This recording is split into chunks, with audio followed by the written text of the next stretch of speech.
नमस्कार दोस्तों, मैं गौरव शुक्ला आज लेकर आया हूँ एक नया टॉपिक जिसका नाम है विधायिका। तो उम्मीद करता हूँ दोस्तों कि आप लोग सही ढंग से होंगे, लॉकडाउन का पालन कर रहे होंगे और स्वस्थ होंगे। तो चलिए, जीके डेटा चैनल में आपका स्वागत है। उम्मीद करता हूँ कि आप लोग इस चैनल को सब्सक्राइब कर लिए होंगे ताकि आने वाली वीडियो का नोटिफिकेशन आप तक पहुँच जाए। तो चलिए आज शुरू करते हैं आज का टॉपिक। तो आज का टॉपिक है विधायिका। सबसे पहली बात तो विधायिका है क्या, या फिर इसके कौन कौन से प्रकार होते हैं और इसके जो पार्ट हैं उसके बारे में हम लोग आज इसको जानेंगे।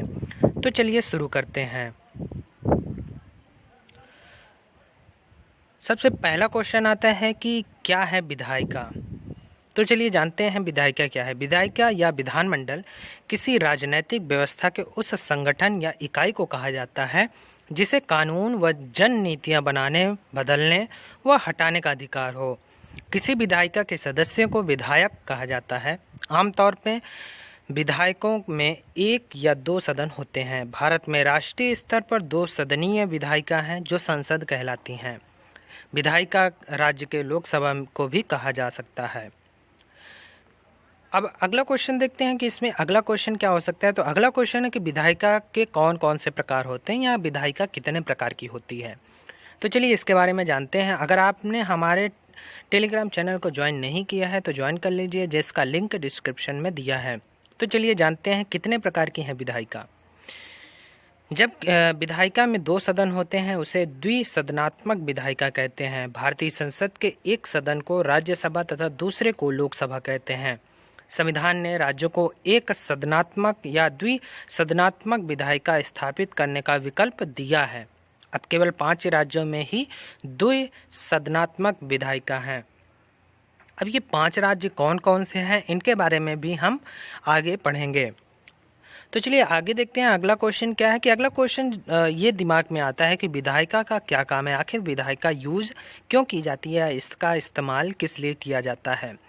तो इसके बारे में जानते हैं कि जैसा अन्य संसदीय लोकतंत्रों में होता है, भारत की संसद के विधायिका का कार्डिनल कार्य यानी कि प्रशासन की देखभाल, बजट पारित करना, लोक शिकायतों की सुनवाई करना और विभिन्न मुद्दों पर चर्चा करने हेतु जैसे विकास योजनाएं, राष्ट्रीय नीतियां और अंतर्राष्ट्रीय संबंध होती हैं। सभी विधानों को संसद के दोनों सदनों का स्वीकृति आवश्यक होती है। अगर आप जानना चाहते हैं कि कार्यपालिका क्या है तो जिसका लिंक डिस्क्रिप्शन में दिया है, आप वहां से जाकर आप देख सकते हैं। तो अगला क्वेश्चन दिमाग में आता है कि विधायिका, कार्यपालिका, न्यायपालिका, ये सब आखिर ये टर्म क्या है या इन शब्दों का मतलब क्या है। तो चलिए जानते हैं। विधायिका, कार्यपालिका, न्यायपालिका का लोकतंत्र के 3 प्रमुख स्तंभ माना गया है। यह विधायिका जहाँ तक कानून बनाती है, कार्यपालिका उन्हें लागू करती है और न्यायपालिका कानूनों की व्याख्या करते हैं। यानी कि विधायिका जो होती है वो कानून का गठन करने वाली होती है, कार्यपालिका जो होती है उनको क्रियान्वयन करने वाली होती है और न्यायपालिका निपटारा करने वाली होती है या उनकी व्याख्या करने वाली होती है। अब देखते हैं अगला इसमें क्वेश्चन जो बन के आ रहा है वो क्या है कि आखिर द्विसदनात्मक विधायिका क्या है। तो इसके बारे में जान लेते हैं। सरकारी व्यवस्थाओं को द्विशासन पद्धति उस विधि को कहते हैं जिसमें विधायिका में 2 सदन हो, जिसे द्विसदन विधानमंडल को भी कहा जाता है। उदाहरण के लिए भारतीय संसद में 2 सदन हैं, लोकसभा और राज्यसभा। अगर आपने अभी तक चैनल को सब्सक्राइब नहीं किया है तो चैनल को सब्सक्राइब कर लीजिए। अगला क्वेश्चन देखते हैं कि अगला क्वेश्चन क्या दिमाग में उठा है कि भारत के राष्ट्रीय विधायिका क्या है। हमारी राष्ट्रीय विधायिका का नाम संसद है। राज्यों के विधायकों को विधानमंडल कहते हैं और भारतीय संसद में 2 सदन होते हैं यानी कि लोकसभा और राज्यसभा। अगर आपने अभी तक हमारे सभी राज्यों के राज्यपाल फोटो के साथ का वीडियो लेक्चर नहीं देखा है तो आप यहां से क्लिक करके वीडियो लेक्चर देख सकते हैं। तो चलिए आगे देखते हैं कि आगे क्या है। कार्यपालिका और विधायिका में आखिर अंतर क्या है या ये दोनों क्या हैं, इनके बारे में जान लेते हैं। सीधे और सरल शब्दों में कहा जा सकता है कि विधायिका का नाम कानून बनाना होता है, विधायिका का काम कानून बनाना होता है और कार्यपालिका का कानूनों को लागू करना होता है। इन तीनों का लोग और न्यायपालिका कानून की व्याख्या करना होता है। अर्थात इन तीनों को लोकतंत्र का आधार स्तंभ कहा जा सकता है।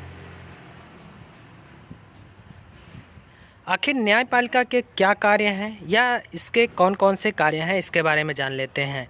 अन्य 2 अंग हैं, कार्यपालिका और व्यवस्थापिका। न्यायपालिका संप्रभुता संपन्न राज्य की तरफ से कानून का सही अर्थ निकलती है। एवं कानून के अनुसार न चलने वालों को दंडित करती है। इस प्रकार न्यायपालिका विवादों को सुलझाने एवं अपराध कम करने का काम करती है, जो अप्रत्यक्ष रूप से समाज के विकास मार्ग को प्रशस्त करता है। अब कितने राज्यों में द्विसदनात्मक विधानमंडल हैं, आइए इसके बारे में जान लेते हैं कि वे राज्य जिनमें 2 सदन वाली व्यवस्था होती है वो हैं आंध्र प्रदेश, महाराष्ट्र, जम्मू कश्मीर, उत्तर प्रदेश, कर्नाटक, बिहार और तेलंगाना। इन्हें इस ट्रिक से आसानी से याद किया जा सकता है। आखिर राज्य की विधायिका को क्या कहा जा सकता है, तो इसके बारे में जान लेते हैं। न्यायपालिका विवादों को सुलझाती है, जिसके लिए स्वतंत्रता की रक्षा जरूर होनी चाहिए। विधायिका भारत संघ की विधायिका को संसद कहा जाता है और राज्यों की विधायिका विधानमंडल या विधानसभा कहलाती है। आखिर स्वतंत्र न्यायपालिका से क्या तात्पर्य, या इसके बारे में हम लोग आज जानेंगे कि स्वतंत्र न्यायपालिका से क्या तात्पर्य है। इसका तात्पर्य भारत की स्वतंत्र न्यायपालिका का शीर्ष सर्वोच्च न्यायालय है, जिसका प्रधान न्यायाधीश होता है। भारत में 24 उच्च न्यायालय हैं, जिनके अधिकार और उत्तरदायित्व सर्वोच्च न्यायालय की अपेक्षा सीमित है। न्यायपालिका और व्यवस्थापिका के परस्पर मतभेद या विवाद का सुलह राष्ट्रपति करता है। स्थायी कार्यपालिका क्या है? स्थायी कार्यपालिका के बारे में जान लेते हैं। स्थायी कार्यपालिका भारत सरकार के प्रधान और उनके मंत्रियों को राजनैतिक कार्यपालिका कहते हैं और वे सरकार के सभी नीतियों के लिए उत्तरदायी होते हैं, लेकिन जो लोग रोज रोज के प्रशासन के लिए उत्तरदायी होते हैं उन्हें स्थायी कार्यपालिका कहा जाता है। तो उम्मीद करता हूं दोस्तों कि आपको जो जानकारी इससे रिलेटेड थी, व्यवस्थापिका से रिलेटेड, आपको महत्वपूर्ण जानकारी मिल पाई होगी। तो अगर आपने अभी तक हमारे चैनल को सब्सक्राइब नहीं किया तो सब्सक्राइब कर लीजिए और प्लीज़ सपोर्ट करिए, ताकि हम लोग ऐसे ही नए नए टॉपिक पर और जल्दी से जल्दी 1000 सब्सक्राइबर हो जाइए, ताकि हम लोग लाइव सेशन शुरू कर सकें और लाइव क्लासेस शुरू कर सकें। तो अगर आपने अभी तक हमारे चैनल को सब्सक्राइब नहीं किया तो सब्सक्राइब कर लीजिए और इस वीडियो को ज़्यादा से ज़्यादा शेयर करिए, लाइक करिए, कमेंट करिए और हमारे जो प्रीवियस वीडियो हों उनको भी देखिए और ज़्यादा से ज़्यादा इसको शेयर करके अन्य लोगों तक पहुंचाइए। धन्यवाद दोस्तों।